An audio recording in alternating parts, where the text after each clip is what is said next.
Hello and welcome back to the County Chat channel. Today we are doing a Division 2 sort of roundup from week 1 and week 2. We've just done Division 1s and we're going to be doing a sort of similar thing for Division 2, sort of talking through, looking at the results for the last 2 weeks, looking at the kind of the standout team from those 2 weeks, the best players from those 2 weeks, and sort of the best sort of 11 or sort of 12 or 13, as I'm calling it, as kind of County Chat 12, as I refer to it in the in Division 1's one. But admittedly, the County Chat 12 for Division 2 is actually County Chat 13. So it ebbs and flows. It has its own life. The County Chat 12. It can change between 12 and 13 at any point. Anyway, less waffling about that. Onto it, just in a general sense. But yeah, Division 2 roundup is kind of, we're going to do these every 2 weeks. I was going to do it every week, but I think it's harder to kind of actually have a grasp on how a team's doing if you're only taking week by week. And yeah, that's kind of the setup. That's the template, and we're going to start with a little bit of screen sharing, as we often do here on the County Chat channel, sort of looking through those original results in Division 2, and sort of noticing any kind of clear storylines, stuff that's happened, particular results that maybe caught the eye, let's say. So anyway, hopefully this will be screen sharing at this point. So in round 1, we had Derbyshire playing Worcestershire, and it was an incredibly good wicket to bat on, especially in that first innings. Martin Anderson scored a double 100. Worcestershire have a good bowling lineup, I think it would be safe to say, and that's kind of been proven in their second round game. So Derbyshire putting 6-2-5 on at home kind of proves how good of a place it is to bat at Derby, but also just kind of proved, Derbyshire's batting lineup is real and there's a real depth to it, and that's an interesting aspect for the county. Worcestershire, though, did survive to being followed on and did get through it. And Matthew Waite, I believe, kind of had a sort of 60-something not out innings to kind of keep them in the game and keep that to a draw, which is obviously a big start for the Pears. And then Middlesex hammered Gloucestershire, I guess, for lack of a better word, really, at home at Lords. Middlesex looked very imperious in that performance. I mean, admittedly, Gloucestershire, I think, are a little bit off the pace this year, unfortunately, and I think that's partly much more financial stuff that we've talked about before the season in their preview. But Gloucestershire will struggle this year, so I think Middlesex taking care of business was a kind of necessary thing, especially for a team who will be very much looking for a promotion push this year. And then Lancashire, Northamptonshire was probably the fixture of the round 1 in a sense in Division 2, because I think both sides kind of were in it, especially to begin with. Then Lancashire got bowled out quite cheaply in their second dig, which left a kind of tantalising-ish total of 3-2-1. But it ended up being, as you'd expect, Lancashire were in the driver's seat looking for that final wicket. And unfortunately, Jimmy Anderson's men couldn't find it for their sake. But again, it was a good performance, and it put Lancashire in a good stead where they were playing Northamptonshire, who had been a bit of a dark horse last year, and I think are probably a bit of a dark horse this year, and very much put them in pole position in that round 1 game. Durham played Kent, and Durham basically they couldn't get across the result. Rain affected it quite heavily. Classically for Chesterley Street and Durham in early April. But yeah, Durham did look the part, but I think the fact that they couldn't get over the line against Kent was maybe a bit of a worrying sign. But yeah, I mean, I'm a big fan of Durham's team for Division 2. It's just, I mean, in my opinion, it's simple as it's a Division 1 side in Division 2. Like, the quality that they have throughout that team is all a Division 1 side. So to be honest, I see them as a bit of an eventuality maybe going up to Division 1, but it will be interesting to see. But that result at Kent proved a lot for Kent in a way, because Twandamie scored a really important 100 in that second innings to make it a draw, as well as the rain massively helped again, as I don't want to get over egging that Kent start to play in it in a sense. Anyway, on to round 2. Worcestershire, I mean, the second round was a really interesting set of games, simply put. The Worcestershire won a very, very good game at Lords. Low-scoring fixture, quite a good pitch to bowl on. But yeah, Brett D'Oliveira scored some really important runs, especially in that first innings. I think he scored a 70-something in that 191 you see there. And then their bowling kept them in it, and their bowling won them the game effectively. If the team you play averages under 200 per innings, which Middlesex did there, 183 and 204, you're likely in a very good position to win the first class game or the test match, whatever. And Worcestershire won by 57 runs. They just have a real depth of their bowling, and I think it really helps them. And Matthew Waite, as I just mentioned earlier, he took a few wickets in that second innings to really, he's kind of not the option you'd expect. He's good to hold up an end and all of those sort of things. But yeah, anyway, Worcestershire won a close game against Middlesex, and I think that could be, looking back on the season, could end up being quite an important fixture and an important result for Worcestershire away at Middlesex. Durham, again, they to me are all the parts of the Division 1 side, and they were playing the worst team in Division 2 in Gloucestershire, to be totally brutal and honest about it. And Durham looked like that, and Gloucestershire looked like that, to be quite frank. I mean, Cameron Bancroft, I don't know if it was, sort of sadist. He put Gloucestershire, he won the toss as a Gloucestershire captain and put Durham in. Durham then scored 605 off for 5. Ben McKinney scored a double 100. Bristol's quite a famously good place to bat, at least to my understanding, and I felt like Bristol tends to do fairly a little bit of spin nearer the back end of the game. I'm not pretending I know pitches better than Cameron Bancroft does, but it did seem like an absolutely baffling decision at the time, and let's just say it got only proven to be more of a baffling decision as Gloucestershire fell to their second innings defeat in 2 weeks. Now, speaking of good performances batting first, Northamptonshire, on the other hand, did elect to bat first, and then they scored 684 for 2 against Kent. All 4 of the top 4 scored 100 for Northamptonshire, sort of tipped off by Luke Proctor, beating his, I noticed his first class best was like 150 something, and I was like, he'll probably go past that.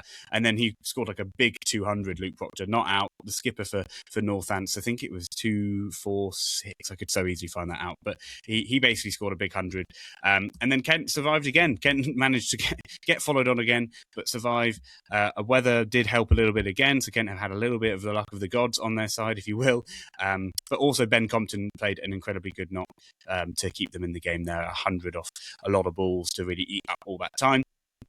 And then undoubtedly the most exciting fixture of the probably all both Division 1 and Division 2 across the first 2 rounds was Lancashire beating Derbyshire. I mean, Lancashire and Derbyshire both scored pretty good first innings totals. Lancashire then kind of collapsed to 160, and then it was like Derbyshire just had to chase 138. And if you weren't watching much of the fixture, which I can't pretend I was until that last innings, you kind of were like, Derbyshire got to do it, 350 plus from both teams in the first dig, and then Lancashire collapsed to 160 all out, and then Derbyshire just got to chase 130. You think, no-brainer, Derbyshire will win that, especially Derbyshire are a good batting side. But Lancashire, with the tutelage of Sir Jimmy and the tactical mouse of Sir Jimmy, and simply the bowling of Sir Jimmy, as he kind of was the lead proponent in that bowling attack to limit them to 108 and win by 29 runs.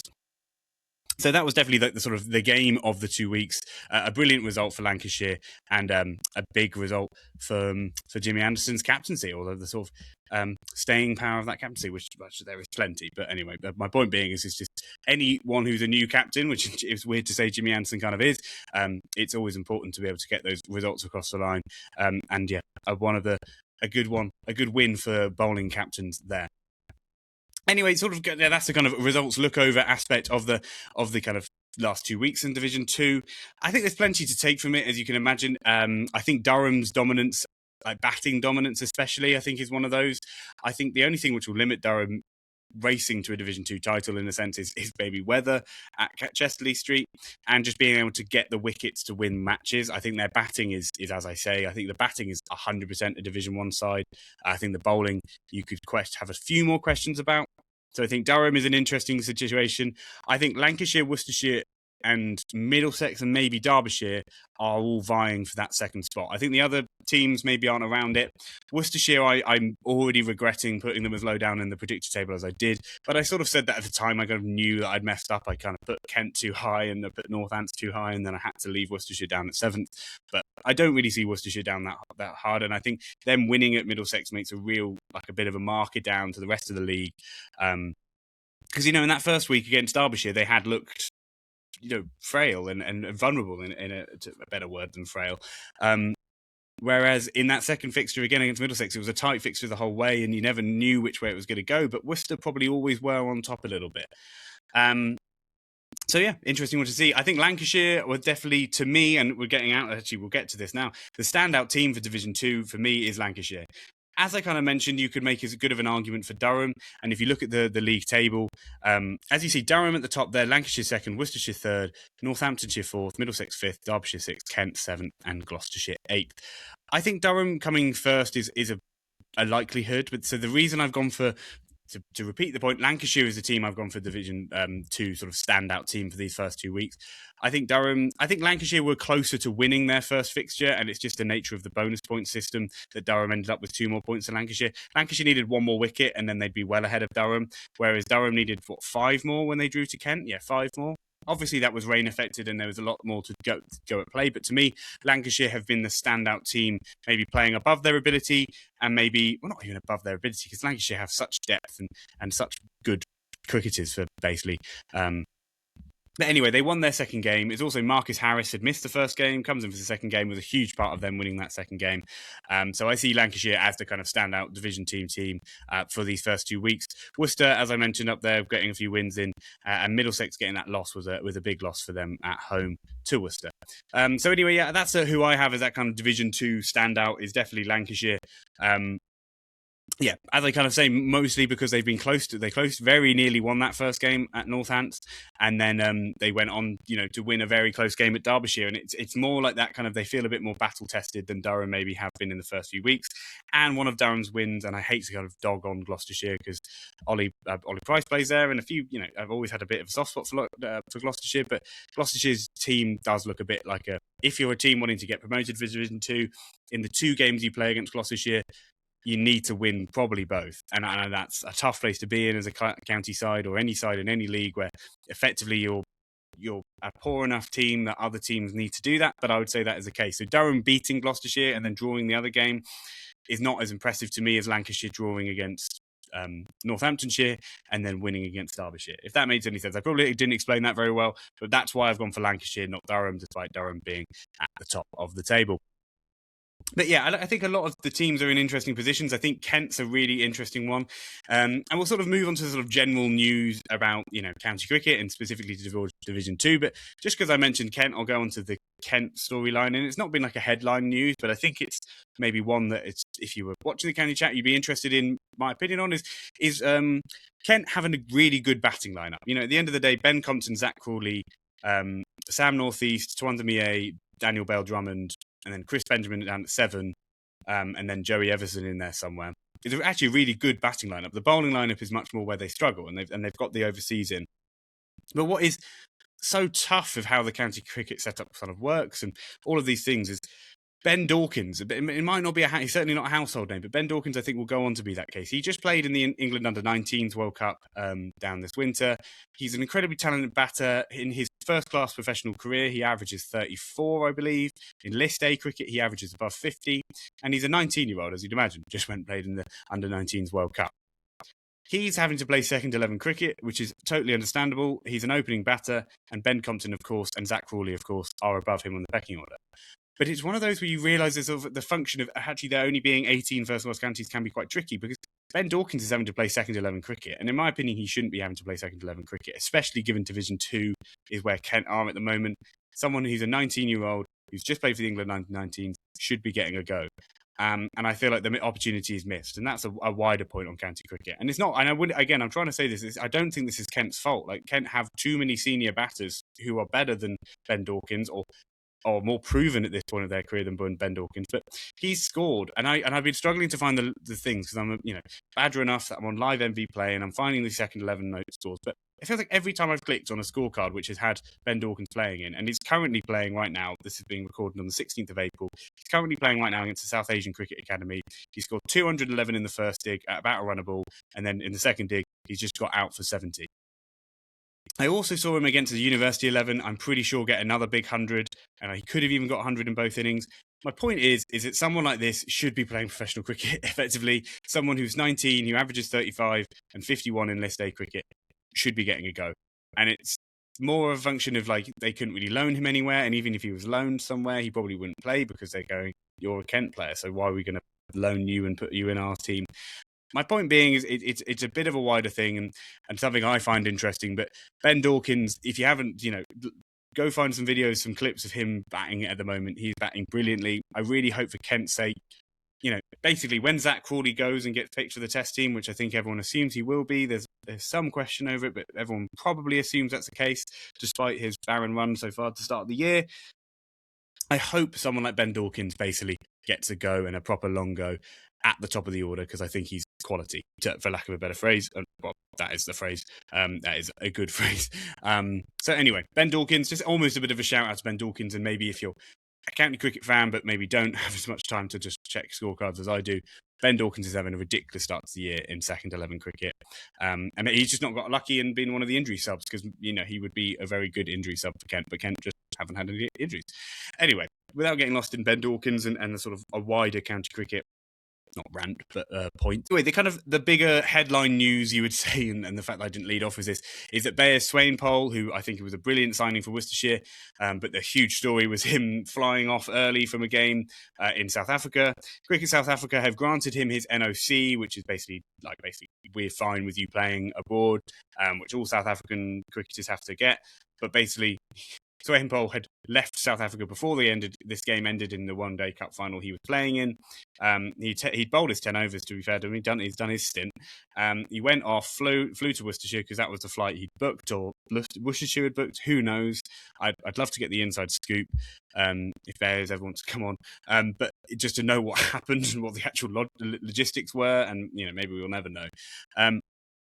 But anyway, he is going to be granted his NOC. He's going to be ready for the next game, which I actually believe is against Kent. Funnily enough, as I just mentioned Kent. But he will be facing disciplinary action from Cricket South Africa and of kind of the highest tier that I could work out.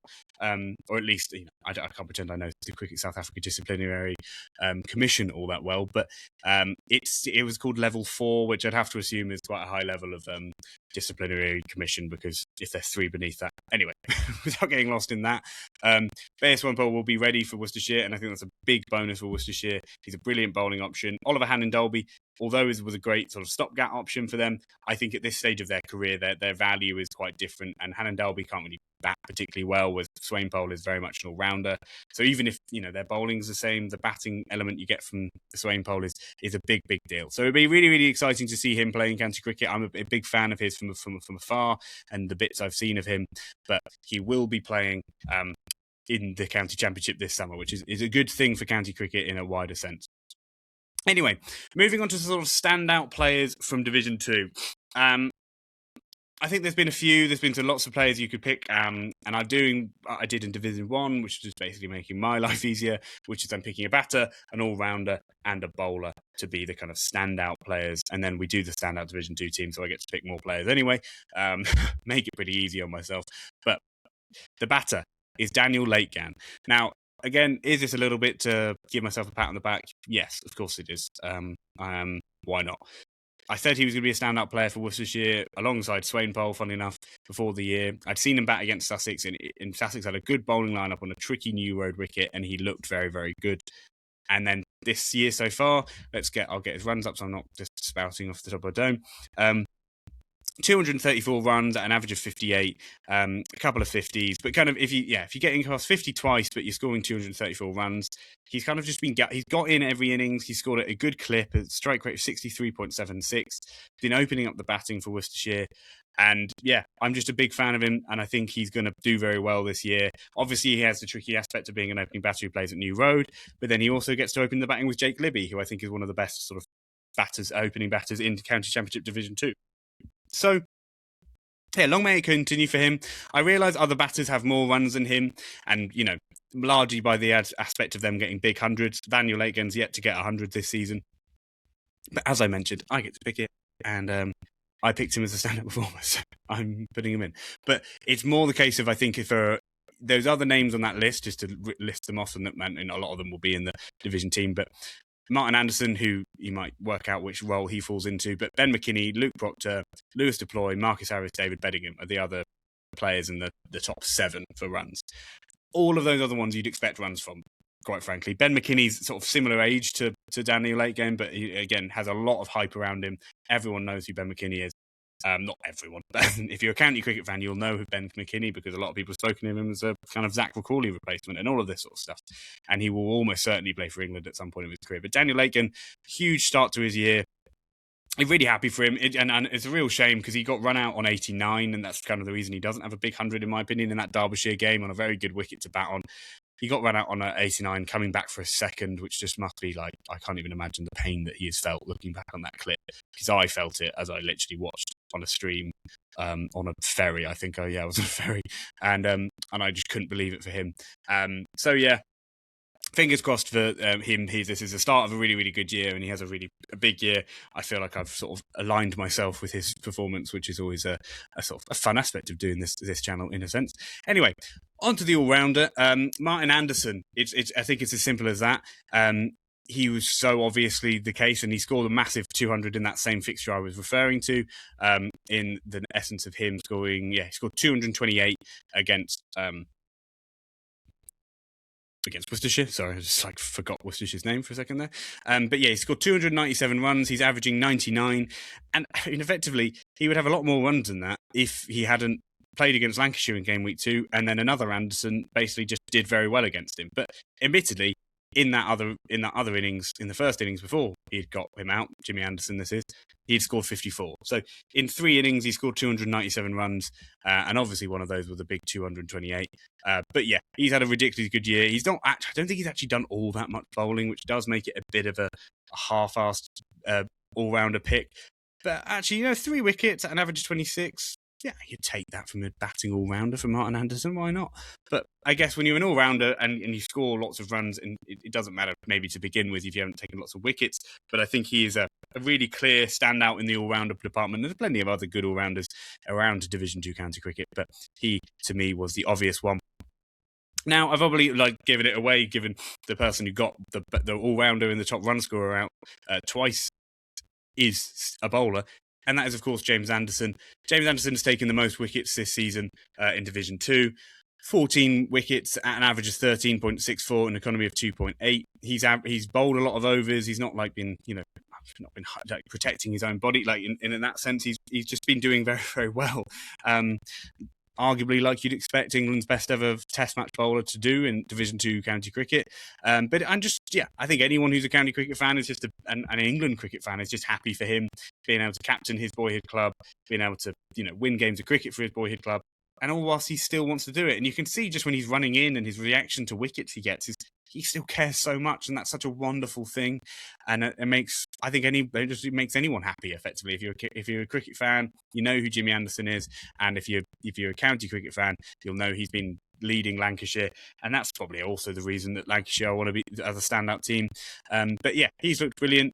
A little tip of the cap to Harry Conway, because he looked remarkable for Northamptonshire, and he's been getting on those kind of tears, and one of them was against Lancashire actually in round 1. But he's one of those bowlers you can tell kind of that Stuart Broad kind of vibe. Like when he's bowling well, he is hard to hit effectively, let alone play.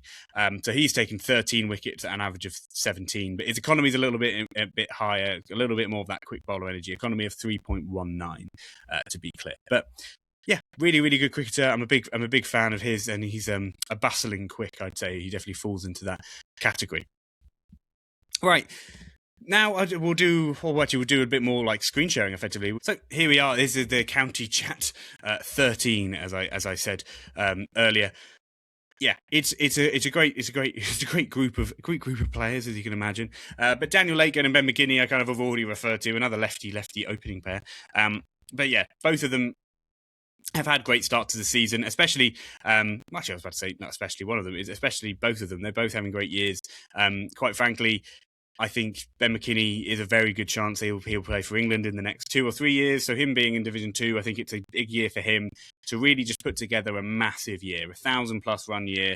I don't think he'll get picked this year, that's just my feeling.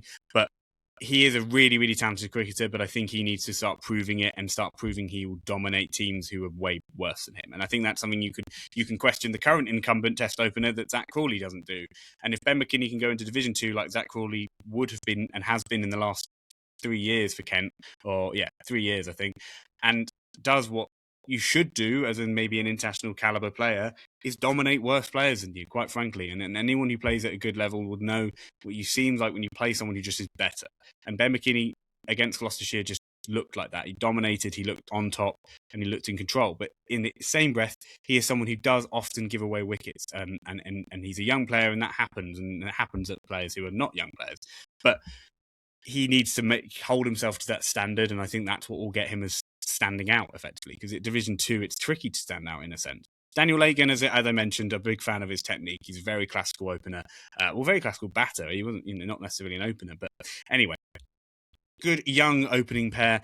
And to sort of balance that out, in a way, we've got Luke Proctor. Luke Proctor, he's had a really, really good start to the season, but quite frankly, that's all because of one massive innings. He has 274 runs, and he scored 261 of them in one of the innings, and it was a not out. So he's averaging 137 for the year. He made Kent's bowling lineup look pretty average, and arguably, maybe harshly, you could say it is. So, Luke Proctor puts himself into the 11. I think he'll maybe be one of them to struggle to keep his spot, as we're doing in this County Chat 13 or 12, and the 11 is really what counts. But it's going to be a rolling squad. It's going to continue throughout the season, and we'll be updating it throughout the year. And I'm going to try and keep a kind of track of who's basically stayed in all year, but it'll keep updating. But Luke Proctor, he's actually kind of an all-rounder. He's not really bowled much this year. I think as he gets older, obviously, he's going to bowl less and less, and he is a captain as well. But yeah, 261 in one of the first two matches of the season is going to get you in as a batter in a sense. And he cashed in against Kent, and why not? Marcus Harris. Now, this is one where I've kind of bought some ammunition for why he's in, because if you really know your county cricket, Marcus Harris has only played one of the two fixtures. So therefore, pretty tricky to reach into the first 2 weeks, 11, if you will. But to me, he did, and he already has, because in that one game, he scored 191 runs for Lancashire. Now, that is impressive in and of itself. But in the game itself, this was the Lancashire game where they won against Derbyshire. But Lancashire's two scores were 351 and 160. In the first innings, he scored 125 of that 351. And in the second innings, I believe that would have left, he scored about something, maybe 70 something in that second, or less than that, 60, it would have been 66 in that second dig. But that meant he actually has, I got the percentage up, 37% of team runs in that game were scored by Marcus Harris for Lancashire. And Lancashire won the game by 30-odd runs. So his runs were so important to an incredibly big Lancashire win against another very good team in Derbyshire that I think he just slots straight in. David Beddingham was, as you see at the bottom there, David Beddingham was another person I thought could sneak into that team. But David Beddingham, again, he's a test match player, and he scored 100 against Gloucestershire, whereas Marcus Harris is not a test match player, but he also scored 100 and then a 50 in a really tight win against Derbyshire, who I think will end up being a promotion sort of rival of Lancashire. So anyway, I hope that explains why Marcus Harris is in, because I understand that Division 2 team and having someone who's only played in half the games sneak into it seems crazy, but he already fits in at, he's already 6th in runs, and he missed a game. And basically, he keeps out, effectively he keeps out no one who's above him, because all the other batters who are above him are in the team. Speaking of one of the batters who is above him, Lewis Deploy, Middlesex skipper and batter, and he's just, if you know Lewis Deploy, he's such an excellent practitioner. He averages, just shy of 50 in first class cricket, and for Middlesex, he's massively important to if they go anywhere near a progression title. And again, him being someone who might get well above 1,000 runs is something I would bet on. I'm not a betting man, but it's something you could say is a good bet. Now, Martin Anderson, as I mentioned, he bats higher for Derbyshire. I think he might bat 5 for Derbyshire, but again, he's a kind of all-rounder, so it kind of works. Him sliding in at 6. As I mentioned, cashed in on a good deck at Derbyshire against Worcester, scored 228. But again, and against Lancashire and against Jimmy Anderson, he was doing incredibly well until he got one of the best balls of the sort of season so far. Martin Anderson, long may it continue. I've always been a big fan of him as a cricketer.